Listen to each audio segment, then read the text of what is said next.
World news headquarter. अस्सलाम वालेकुम। World news headquarters में खुश आमदीद। मैं हूं राफे मिर्जा। मैं हूं रमशा साजिद। हेडलाइंस आपने जानी, टॉप स्टोरीज में शामिल करेंगे। मौजूदा हुकूमत कुछ अरसे की मेहमान, रूसी सफीर का इंकशाफ,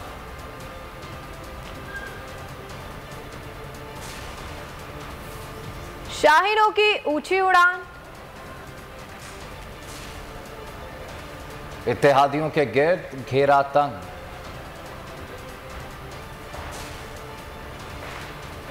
और कौन कौन सा बजट आएगा। बुलेटिन का आगाज करेंगे और सबसे पहले आपको बताएं कि चेयरमैन तहरीक इंसाफ इमरान खान ने मौजूदा हुकूमत को कुछ अरसे का मेहमान करार दे दिया। अपने इंटरव्यू में इमरान खान ने कहा कि मुझे लगता है ये हुकूमत ज़्यादा देर नहीं ठहर सकती। इनके पास मईशत संभालने का कोई प्लान नहीं, ना ही इलेक्शन जीतने की अहलियत है। इमरान खान ने कहा कि अगर हुकूमत संभाल नहीं सकते थे तो साजिश करके हुकूमत क्यों छीनी। अब ये लोग कहते हैं कि हमें फंसाया गया है। अगर आपको फंसाया गया तो इलेक्शन करा दें। शहबाज शरीफ, आपकी इतनी अहलियत नहीं थी, ना ही तैयारी थी। ये भी कहा कि ये लोग इंतखाबात जीतने के लिए धांधली करेंगे। इन लोगों ने अपने मनपसंद अफसरान की तैनाती कर दी है। बजट पर तनकीद करते हुए बोले कि ये बजट ज़्यादा से ज़्यादा 1.5 माह चलेगा। जिस तरह इन्होंने इकोनॉमी को, मुल्क की माइशत को जिस तरह इन्होंने संभालने की कोशिश किया है, इसका मतलब इनका कोई प्लान नहीं था। इसका मतलब कि इनको पता तो चल रहा था कि मुल्क किधर खड़ा है, वो तो सारी फिगर्स सबके सामने थी। किसी किस्म की स्ट्रेटेजी नहीं थी इकोनॉमी की। कि मुझे ये सवाल का जवाब दे कि अगर आप नहीं संभाल सकते थे और इतने बेवकूफ थे कि आपके मुल्क के हालात का नहीं पता था, तो आपने इतनी साजिश करके गवर्नमेंट को निकाला क्यों? आप में इतनी अहलियत ही नहीं थी, ना आपकी तैयारी थी गवर्नमेंट को संभालने के लिए। इलेक्शन कमीशन को पूरी तरह तैयारी कर रहे हैं इलेक्शन रिगिंग की, और फिर हमारे ऊपर सारे केसेस कर रहे हैं और केसेस कर दिए इन्होंने, FIRs काट दिए हैं, जेलों के अंदर हमारे लोग जा, यानी ऐसा कभी भी जो इन्होंने क्रैकडाउन किया है डेमोक्रेटिक हुकूमत में ऐसा अपनी सारे पुलिस ऑफिसर्स लगा रहे हैं उन हलकों के अंदर। इन्होंने पोस्टिंग्स ट्रांसफर्स किया उन हलकों में, डेवलपमेंट फंड इस्तेमाल कर रहे हैं उन हलकों में। इलेक्शन कमीशन के कानून के खिलाफ है। इन्होंने जो बजट दिया है, मैं सिर्फ एक चीज कहना चाहता हूँ, मुझे लगता है कि इनका ज्यादा देर इनको पता है कि ठहर नहीं सकते तो ये बड़ा आर्जी बजट, ये 1 साल का बजट नहीं है। ये बजट इन्होंने दिया है कोई 2 महीने, 1.5-2 महीने इनके निकल जाए। इमरान खान ने मौजूदा हुकूमत को तनकीद का निशाना बनाते हुए कहा कि मौजूदा हुकूमत की हिकमत अमली सिर्फ अपने करप्शन केसेस हैं। इन्होंने नैब को ख़त्म कर दिया। FIA अफसरान को हार्ट अटैक हुए। डॉक्टर रिजवान और जज अरशद मलिक का इंतकाल भी हार्ट अटैक से ही हुआ। दुबई में मकसूद चपड़ासी भी हार्ट अटैक से मरा, जो गवाह थे। खतरा यह है कि NRO 2 लेते लेते ये मुल्क को तबाह कर देंगे। इनका माजी है, जजेस को कंट्रोल नहीं कर सकते तो अदालत पर हमला कर देते हैं। ये जजेस के फ़ोन टैप करते हैं, इनकी वीडियोस बनाते हैं। हम उनके खिलाफ आवाज़ बुलंद करते रहेंगे। वाज़ेह किया कि तहरीक इंसाफ अगला पावर शो मनसूबाबंदी के तहत करेगी। अदालत से इजाज़त लेंगे। क्या हमें पुरअमन एहतजाज की इजाज़त है? अगर हमें एहतजाज का हक नहीं तो कह दें कि मुल्क में जमहूरियत ख़त्म हो गई। प्रॉब्लम में इमरान खान से ये था कि किसी तरह हमारे करप्शन के केसेस खत्म हो जाए। एक आके नैब खत्म, आज से नैब की कोई क्रेडिबिलिटी नहीं है जब से इन्होंने कानून पास किया। नंबर 2, FIA खत्म, और FIA के अंदर तो खौफनाक चीजें हो रही हैं कि एक डॉक्टर रिजवान हार्ट अटैक से मरे, दूसरे एक उनके इन्वेस्टिगेट जो कर रहे थे ये शरीफों के केस, उसको हार्ट अटैक, मेरे ख्याल में असगर उनका नाम है या नदीम नाम था, उनको हार्ट अटैक हुआ। और मकसूद चपरासी 50 साल के भी नहीं है और वो हार्ट अटैक से मर गए दुबई में। जो विटनेस थे इनकी चोरी के ऊपर, वो एक तो इन्होंने अपनी NRO 2 लेते लेते सारे मुल्क के इदारों को ये तबाह करेंगे। रह जाएगी अदलिया, और जो इनका माजी है, जब जजेस इनके कहने पे नहीं चलते, जब ये जजेस को नहीं कंट्रोल कर सकते, तो हमें पता है कि इन्होंने सुप्रीम कोर्ट को डंडों से हमला किया हुआ है। हमें पता है कि ब्रीफ केस चलाते हैं, हमें पता है टेलीफोन कॉल करके कि जनाब जस्टिस साहब ये फैसला कर दे, जस्टिस को यूं, हमें ये सारी चीजें पता है इनकी माजी। हमें ये भी पता है कि जब उन्होंने CJ के अगेंस्ट एक वो ऑडियो निकाली है जो कि साबित होगी कि फेक थी। हमें ये भी पता है कि वो जो अरशद मलिक जज थे उनको भी हार्ट अटैक हो गया, लेकिन उनको भी जो चीजें सामने आई हैं उनको किस तरह ब्लैकमेल किया जा रहा था। ये वो लोग हैं जिन्होंने अपनी करप्शन बचाने के लिए अब सारे मुल्क का निजाम तबाह कर रहे हैं। और मैं ये जो अगला पावर शो करूंगा ये इंशाल्लाह प्लान करके, पहले तो हम सुप्रीम कोर्ट से पूरी इजाजत लेंगे कि क्या हमें इजाजत है इस मुल्क में पुरअमन एहतजाज करने की कि एक गवर्नमेंट चोरों के ऊपर बैठ गई है, करप्शन केसेस खत्म करा रही है। बाहर की आपको एविडेंस मिल गई है कि उन्होंने एक फॉरेन कॉन्स्पिरेसी की एविडेंस आपके सामने है, वो मुरासला यानी वो लेटर आपके सामने है। तो उसके बाद महंगाई का समुंदर है, अगर हमें पुरअमन एहतजाज करने का हक ही नहीं है तो फिर इस मुल्क में कह दें कि जी डेमोक्रेसी खत्म हो गई है। और पाकिस्तान में रूसी सफीर का इमरान हुकूमत से मुतल्लिक बड़ा इंकशाफ। निजी टीवी को इंटरव्यू में डैनियल ने सहाफ़ी के सवाल पर जवाब दिया कि जानते हैं कि दौरा रूस इमरान खान हुकूमत के गिरने की वजह बनी। यूक्रेन जंग के पहले दिन इमरान खान का वहाँ होना महज इत्तेफाक था। अगर इमरान खान को मालूम होता तो वह ज़रूर कोशिश करते कि उस दिन रूस ना जाएं। रूसी सदर की तबीयत से मुतल्लिक सहाफ़ी से सवाल पर जवाब दिया कि मगरबी मीडिया की रूस से मुतल्लिक ख़बरों पर कभी यकीन नहीं करता। सदर पुतिन खैरियत से हैं, अपने काम कर रहे हैं। That was one of the factors, but I also know that that was just a sheer coincidence. That he happened to be in Moscow on that very day. That was sheer coincidence, and the proof of that is just the fact that he was in Moscow on that very day. Because had he known that the operation would start on that very day, definitely he would have tried to refrain from being there on that very day.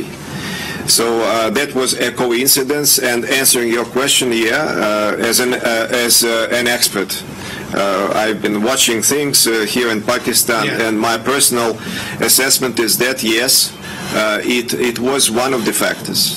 Pakistan ने home ground पर West Indies के खिलाफ one day series 3-0 से जीत ली है। पाकिस्तान ने पहले batting करते हुए 270 रन का हदफ दिया था। वेस्ट इंडीज को पूरी टीम 216 रन बनाकर आउट हो गई। 4 विकेटों और 86 रन की कारकर्दगी की वजह से शादाब खान दोनों टीमों के दरमियान फर्क साबित हुए। खराब मौसम की वजह से 48 ओवर्स फी इनिंग्स तक महदूद किया गया था। पाकिस्तान ने होम ग्राउंड पर वेस्ट इंडीज के खिलाफ वनडे सीरीज 3-0 से जीत ली है। पाकिस्तान ने पहले बैटिंग करते हुए 270 रन का हदफ दिया था। वेस्ट इंडीज की पूरी टीम 216 रन बनाकर आउट हो गई। 4 विकेटों और 86 रन की कारकर्दगी की वजह से शादाब खान दोनों टीमों के दरमियान फर्क साबित हुए। खराब मौसम की वजह से मैच को 48 ओवर्स फी इनिंग्स तक महदूद किया गया था। यहाँ पर आपको अपडेट कर रहे हैं पाकिस्तान वेस्ट इंडीज सीरीज के हवाले से। पाकिस्तान ने होम ग्राउंड पर वेस्ट इंडीज के खिलाफ वनडे सीरीज 3-0 से जीत ली है। पाकिस्तान ने पहले बैटिंग करते हुए 270 रन का हदफ दिया था। वेस्ट इंडीज की पूरी टीम 216 रन बनाकर आउट हो गई। 4 विकेटों और 86 रन की कारकर्दगी की वजह से शादाब खान दोनों टीमों के दरमियान फर्क साबित हुए। और शादाब खान ने टीम की बढ़ा दी शान। वेस्ट इंडियन बॉलर्स की एक ना चलने दी, उम्दा बैटिंग का मुजाहरा किया। सबसे ज्यादा 86 रन दाग दिए, 3 छक्के 4 चौके लगाए। पाक वेस्ट इंडीज सीरीज में कामयाबी पर कप्तान बाबर आजम ने पूरी टीम को मुबारकबाद पेश की। कहा पूरी टीम की अनथक मेहनत के बायस फतह आप हुए। आगे देखिए, हुकूमत की अय्याशियां बरकरार।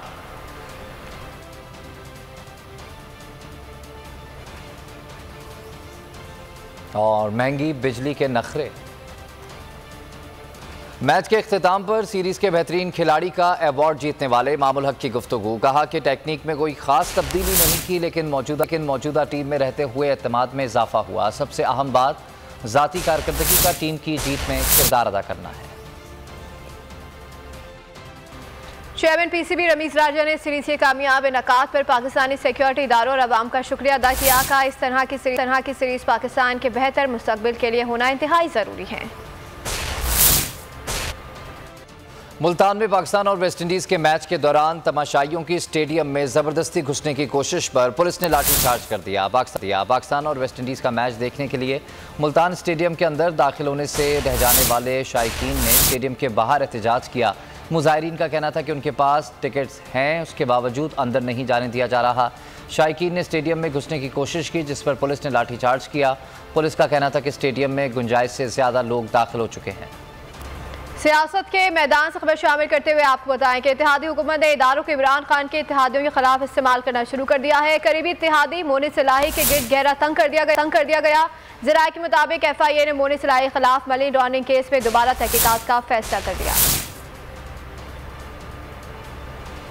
सपोर्टेड हुकूमत का वाहिद इक़दाम, सिर्फ इमरान खान से इंतकाम। न सिर्फ इमरान खान से बल्कि इत्तेहादियों को भी निशाने पर रख लिया। FIA को अहम इत्तेहादी मोनिस इलाही के पीछे लगा दिया। FIA ज़राए के मुताबिक मोनिस इलाही के खिलाफ मनी लॉन्ड्रिंग केस में तहकीकात की जाएंगी। FIA की जानिब से काफी शवाहिद जमा कर लिए गए हैं। मोनिस इलाही ने बैरून मुल्क जायदादें बनाई। इन्होंने हुंडी के जरिए रकम बैरून मुल्क मुंतकिल की। रकम बैरून मुल्क भिजवाने के ज़राए भी गिरफ्त में आएंगे। मोनिस इलाही और इनके खानदान के लेन देन को चेक किया गया है, जिसके बाद हुकूमत को आगाह किया गया। तर्जुमान स्पीकर पंजाब डॉक्टर ज़ैन अली भट्टी ने मामले पर शदीद रद्द अमल दिया। कहा हुकूमत ओछे हथकंडों पर उतर आई है और बुज़दिलाना कार्रवाइयाँ कर रही है। ये हरबे सिर्फ इमरान खान को छोड़ने के लिए इस्तेमाल हो रहे हैं। इससे पहले भी ये तमाम तर अपने हरबे इस्तेमाल करते रहे हैं कि चौधरी परवेज़ इलाही साहब और चौधरी मोनिस इलाही साहब जो है वो इमरान खान साहब का साथ छोड़े। इस तरह के बुज़दिलाना इक़दाम जो है वो कर रहे हैं और मुस्लिम लीग नून को जो है ना इसमें मुंह की खानी पड़ेगी। हुकूमत ने शवाहिद की रोशनी में मोनिस इलाही के खिलाफ तहकीकात का फैसला किया है। FIA ज़राए का कहना है कि मोनिस इलाही के खिलाफ तहकीकात आला सतह की टीम करेगी। मुखालफिन चाहें जितने केसेस बनवा लें, जो मर्जी हरबे अपना लें, इमरान खान का साथ नहीं छोड़ेंगे। इम्पोर्टेड हुकूमत की इंतकामी कार्रवाई पर मोनिस इलाही ने भी लबकुशाई कर दी। रद्दअमल देते हुए बोले कि इस तरह के केसेस हमारे ख़ानदान पर पहली बार नहीं बने, माजी में भी हमारे ख़ानदान पर इस तरह के केसेस बनाए गए। वाज़ेह किया कि मेरे असासे डिक्लेयर्ड हैं, अपने खिलाफ तमाम मुकदमात का सामना करूँगा।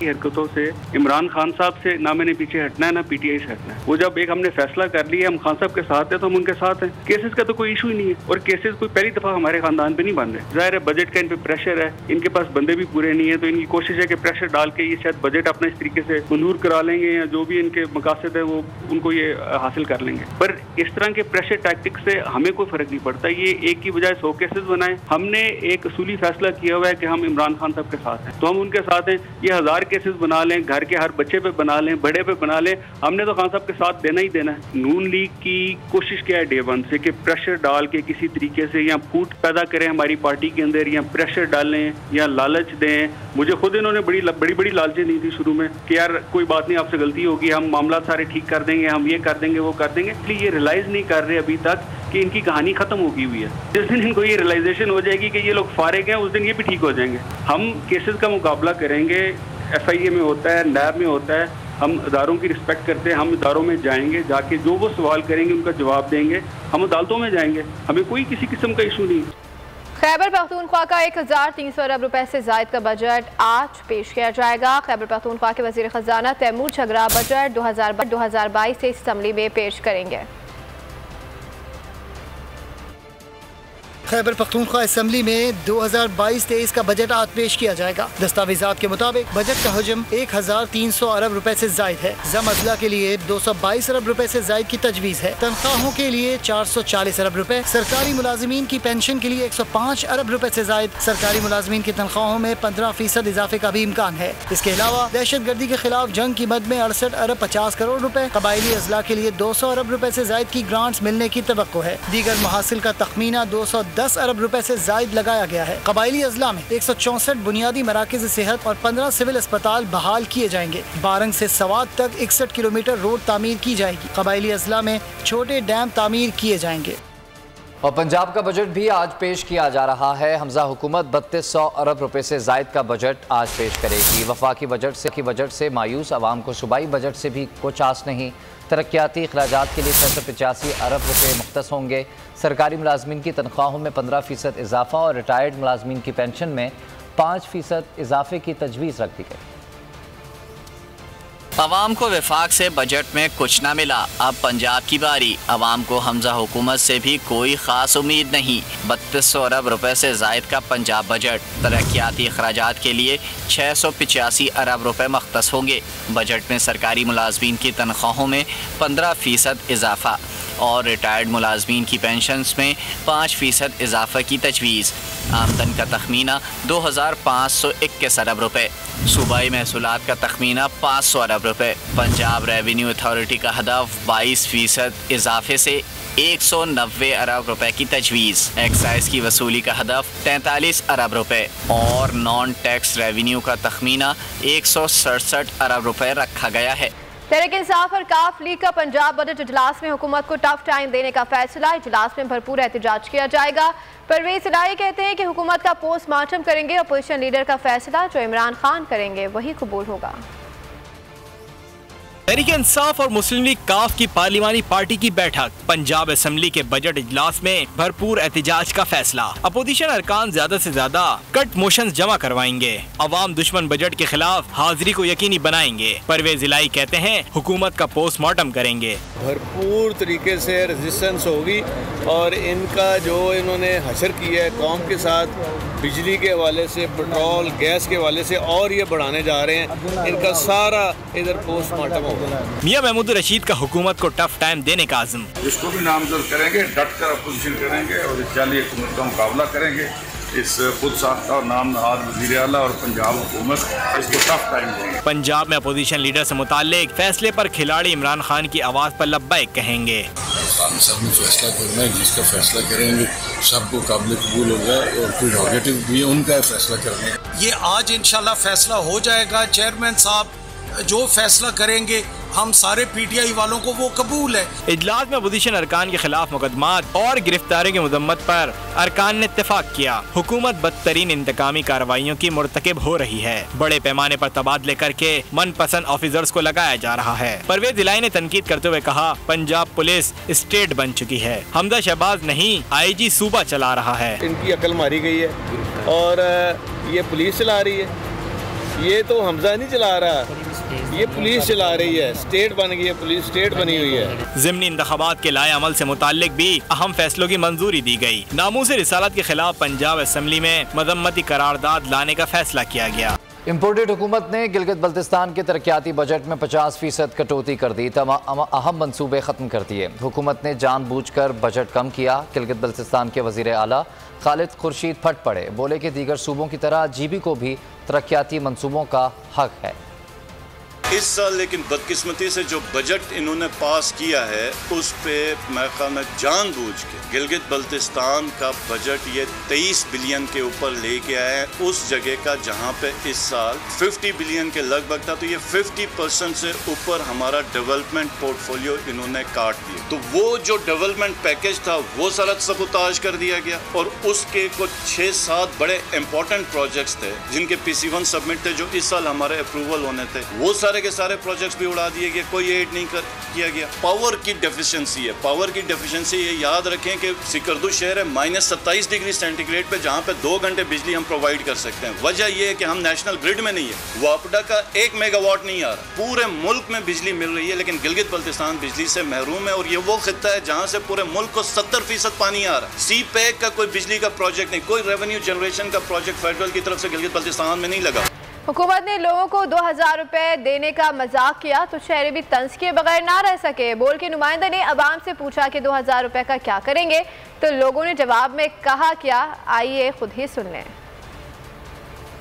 अगर 2000 मुझे दे भी देते तो उसका मैं ये करूँगा कि बैंक में जमा करवा दूंगा, ठीक है, उससे मेरा बुढ़ापा अच्छा गुजर जाएगा। 2000 लेके मैं उसमें एक कमर्शियल प्लाट खरीद के कमर्शियल प्लाजा लूँगा और फिर उस इनकम जो आएगी ना उससे जो है ना अपने मुल्क कौम की खिदमत करूँगा। बात हो गई है तो गाड़ी आ रही है, 2000 रुपया मुझे मिल गया तो मैं इंशाल्लाह गाड़ी लूँगा। उसके बाद नेक्स्ट जो बच जाएंगे ना उसमें से शायद हो सकता है कोई जहाज़ का प्लान कर रहा हूँ। मैं कह रहा हूँ इतनी खुशी, मैं कह रहा हूँ मैं 2000 रुपये में मैंने अपना एक मकान भी बनाना है। और मैंने एक इंग्लैंड का वीज़ा भी लेना है और एक मैंने ग्रैंडी बुक करवाई हुई है, उसकी भी बुकिंग देनी है। मैं ही 2000 वास्ते ना 2-4 बॉडीगार्ड रखांगा तो जेड़े कदम लुट के ना ला जान। आटे में रिलीफ दें, घी में रिलीफ दें, ये क्या 2000 रुपये भिखारी है ना, खुद भी भिखारी है, हमें भी भिखारी बना रहा है। 2000 रुपये मैं भी सोच रहा हूँ ले लूँ, कम से कम कोई घर वर खरीद लूँ, और बहुत ज़्यादा दे दिए। अवाम को सिर्फ 2000 रुपए का आसरा दिया, लेकिन हुकूमत की अपनी अय्याशियाँ अरूज पर हैं। वफाकी वज़रा और वज़राए मुमलिकत के लिए तनख्वाहों और मरात में गैर मामूली इजाफा कर दिया गया। तनख्वाहों के लिए 8 करोड़ 87 लाख रुपए मुख्तस कर दिए गए। तनख्वाहों और मरात की मद में 20 लाख रुपए की इजाफी रकम रखी गई है। मईशत तबाही के दहाने पर हुकूमत की अय्याशियाँ बरकरार। हुकूमत ने वफाकी वज़रा और वज़राए मुमलिकत की तनख्वाहों और मरात में गैर मामूली इजाफा कर दिया। बजट में वफाकी वज़रा और वज़राए मुमलिकत की तनख्वाह और मरात की मद में 22 करोड़ रुपए मुख्तस किए गए हैं। वज़ीर आज़म के मुशीरों तनख्वाहों मरात की रकम में 20 लाख रुपए का इजाफा। बजट में तनख्वाह और मरात की मद में 3 करोड़ 20 लाख रुपए मुख्तस किए गए हैं। मुआवन खुसूसी की तनख्वाह और मरात में 10 लाख रुपए का इजाफा कर दिया गया। तनख्वाह मरात की मद में 3 करोड़ रुपए मुख्तस किए गए हैं। इमरान खान सबसे मुशावरत करके रूस के दौरे पर गए। रूस ने भी तेल और गैस खरीदने की बात का एतराफ़ किया। रहनुमा तहरीक इंसाफ अली ज़ैदी की मीडिया से बातचीत। कहा बिलावल ने भी तस्लीम किया कि इमरान खान का दौरे रूस दुरुस्त था। प्राइम मिनिस्टर इमरान खान सबको सबसे मुशावरत करके, सारे स्टेक होल्डर से मुशावरत करके रूस के दौरे पे गए थे। जो रूस का पाकिस्तान में कराची में जो काउंसिल जनरल है, उन्होंने कह भी दिया कि जी इमरान खान साहब के दौरे रूस में तेल की और आटे की यानी गंदम की और गैस की डिस्काउंटेड रेट पे पाकिस्तान के खरीदने की बातचीत हुई थी। और खुद जाके बिलावल वहाँ कह रहा है न्यूयॉर्क में यूनाइटेड नेशंस की प्रेस कॉन्फ्रेंस में कि इमरान खान का दौरा ठीक था। बाहर की साजिश हो के जो रजीम चेंज हुई है फॉरेन फंडेड, जिसमें ये सारे साजिशी मुलव्विस थे, अवाम को आपने डुबा दिया। मुल्क में महंगाई के आतिश फिशा के खिलाफ पीटीआई रहनुमा हुकूमत पर बरस पड़े। मुराद सईद ने कहा कि इम्पोर्टेड हुकूमत ने मुल्क का बेड़ा गर्क कर दिया। पेट्रोल महंगा, डीजल महंगा, अशिया ज़रूरिया भी पहुँच से दूर कर दी गई हैं। अली अमीन गंडापुर बोले कि इम्पोर्टेड हुकूमत के इकदाम से सिर्फ मोदी खुश है। उन्होंने मईशत का भी बेड़ा गर्क कर दिया। पेट्रोल और डीजल की कीमतों में एक हफ्ते में 60 रुपए फी लीटर इजाफा हुआ। और मैं आपको ये बताना चलूं कि हम सीपेक तरक्की का जामिन है पाकिस्तान का, लेकिन सीपेक का दरवाजा गिलगित बल्तिस्तान है। हम साबिका फाटा का भी मुकदमा लड़ेंगे, जीबी का भी मुकदमा लड़ेंगे। लेकिन अगर कोई खुश हुआ होगा इससे तो वो एक शख्स हुआ होगा जो मोदी है। बड़ी ज्यादती से वाक़या हो गया है कि तो डर रहता था कि मोदी का यार है, गद्दार है, तो यही वो मोदी के यार है कि ये लोग करप्ट भी हैं। तो अब ऐसे लोगों को मजीद बर्दाश्त नहीं किया जाएगा। बात करेंगे लोड शेडिंग की। घर में हो तो पंखा नहीं चलता, काम पर जाएं तो मशीनें नहीं चलती। कराची से पेशावर तक शहरी 18 घंटे की लोड शेडिंग का अजाब भुगत रहे हैं। शहर कायद के लोड शेडिंग से मुस्तस्ना इलाकों में भी 3 घंटे की बिजली बंदिश जारी है। हुकूमत ने किया था 3 घंटे का ऐलान, लेकिन लोड शेडिंग तो 13 घंटे से भी हो रही है ज्यादा। पहले जितनी देर बिजली जाती थी अब उतना वक्त बामुश्किल आती है। सख्त गर्मी में 18 घंटे की बिजली बंदिश ने कराची वालों को अजियत में मुब्तला कर रखा है। कम से कम 1 घंटा और 2.5 घंटे की नहीं शेड्यूल चल रहे हैं अभी भी, और दिन में 3 से 4 दफ़ा जा रहे हैं। अभी 5-5, 6-6 घंटे लोड शेडिंग। यार कोई इंसानियत है कोई? यार अल्लाह को मानो, हमारे बिल देखो आप, 5-5, 6-6, 7-7 हज़ार रुपए के बिल मैं भरता हूँ अपने घर के। मैं एक फ्लैट में रहता हूँ, मेरे 4 बच्चे हैं और मैं रह रहा हूँ आराम से। पूरा बिल देने वालों को भी पूरी बिजली नहीं मिल रही, क्योंकि के इलेक्ट्रिक ने सुई सदरन को पूरे पैसे अदा नहीं किए। सिर्फ शहर कायद ही नहीं, जिंदा दिलाने लाहौर को भी बिजली ने ऐसा सताया कि कयामत खेज गर्मी में जिंदगी मुश्किल तरीन बना दी। रात भर बिजली का इंतजार करने वालों के लिए सुबह काम पर जाना आसान नहीं। काम पर चले जाएं तो बिजली न होने से कारोबार नहीं चलता। 9-11 घंटों की लोड शेडिंग हो रही है भाई, और बिल आ रहा है 15-15 हज़ार रुपए का। लोड शेडिंग तो बहुत हो रही है, हर 2 घंटे में लाइट जा रही है, ना घर में कोई काम कर पा रहे हैं। 2-2, 2.5 घंटे लाइट ही नहीं होती है। यहाँ से थके आ रहे जाते हैं घर पे, उसके बाद देखते हैं तो घर पे आते हैं तो खाना खाने के लिए भी लाइट नहीं होती है। पेशावर में तो बिजली सिर्फ जाती है, आने की किसी को कोई उम्मीद नहीं होती। कोयटा, फैसलाबाद, मुल्तान, हैदराबाद और दीगर छोटे शहर वाले भी बड़ी अजियत में मुब्तला हैं। पावर डिवीजन के मुताबिक मुल्क में 21,838 मेगावाट बिजली पैदा हो रही है। तलब 36,500 मेगावाट है। कुलचे ने मेहरान के अलॉटीज को मालकाना हुकूक 15 जून तक ना दिए गए तो तवील धरना दिया जाएगा। जमात इस्लामी का ऐलान। अमीर जमात इस्लामी कराची हाफिज तैमूर रहमान कहते हैं कि मलीर कंटोनमेंट बोर्ड पर तौहीन अदालत लगनी चाहिए। वजारत दिफा 12,000 अलॉटियों के मसाइल हल करें। मेहरान सोसाइटी के अलॉटों ने मलीर कैंट तक रैली निकाली। रैली के शुरा से खिताब करते हुए हाफिज नईम का कहना था कि वजारत दिफा की जिम्मेदारी है कि मेहरान सोसाइटी के अलॉटों के मसाइल हल करे। अमीर जमात इस्लामी कराची ने मसाइल हल न होने तक तवील धरना देने का ऐलान कर दिया। हाफिज नईम का कहना था कि Malir cantonment board high court के अहकामात ना मानकर तौहीन अदालत का मुर्तकिब हुआ है। अगर हाई कोर्ट ने एक फैसला दिया हुआ है और मलीर कंटोनमेंट उस पर अमल दरामद नहीं कर रहा तो फिर कंटेम्प्ट ऑफ कोर्ट लगनी चाहिए, तौहीन अदालत का मुकदमा इन पर बनना चाहिए। और यहाँ आपको बताएं कि पाकिस्तान की तीनों मुसल्लह अफवाज के आला सतह वफ्द ने चीन का अहम दौरा किया। ISPR के मुताबिक आर्मी चीफ की ज़ेर क़यादत वफ्द ने चीनी क़यादत से आलमी और इलाकाई सिक्योरिटी सूरत हाल पर बातचीत की। बाहमी दिफाई ताउन पर मुकम्मल एतमाद का इज़हार किया। सब्सक्राइब करें और बेल दबाएं ताकि कोई खबर रह न जाए।